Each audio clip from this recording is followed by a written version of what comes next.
আসসালামু আলাইকুম। আশা করি সবাই ভালো আছেন।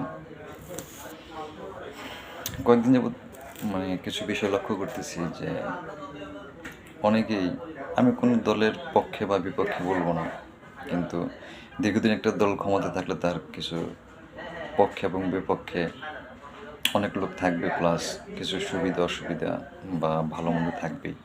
কিন্তু আমি একটা বিষয় লক্ষ্য করতেছি, যে মুক্তিযুদ্ধের পক্ষের শক্তি দেশকে বিপথে নিয়ে যায়, সেই তারা কি মুক্তিযুদ্ধ দল হতে পারে? দাগ থেকে যদি ভালো কিছু হয় তাহলে তো দাগই ভালো।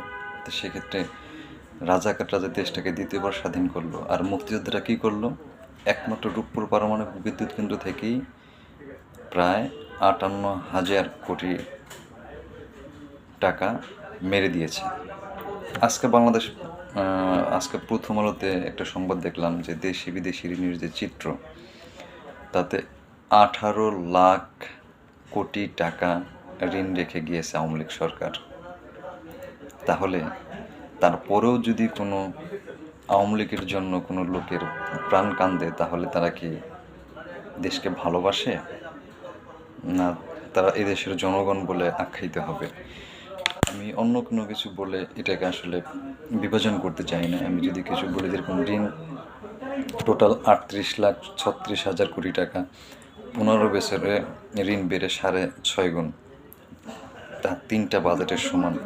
সেদিন দেখলাম পদ্মা সেতুর বাজেট ছিল প্রথমে ১০,৫০, পরবর্তীতে ৩২,০০০ কোটি টাকা, কিন্তু একমাত্র সালমান এফ রহমানের ঋণে ৩৬,০০০ কোটি টাকা। ইসলামী ব্যাংক থেকে এসএলএম গ্রুপ নিয়েছে প্রায় ৫০,০০০ কোটি টাকার উপরে। আসলে তারা অনেক বড় লোক। ১,০০০ কোটি ছাড়া তাদের কাছে, ১,০০০ কোটি আমার তাদের কাছে কোনো ব্যাপারই না। আর এরকম ছাড়া তো কোনো নিউজই দেখতেছি না, হাজার হাজার কোটি ছাড়া। আস্তাগফিরুল্লাহ, দেশটাকে আসলে কোন জায়গায় নিয়ে যাইতেছিল? আর যদি ভিশন 2041 ভিশন 2041 যদি বাস্তবায়িত হতো, তাহলে দেশটাকে যে কী হইতো একমাত্র উপরওয়ালাই জানে। ধন্যবাদ, ভালো থাকবেন সব।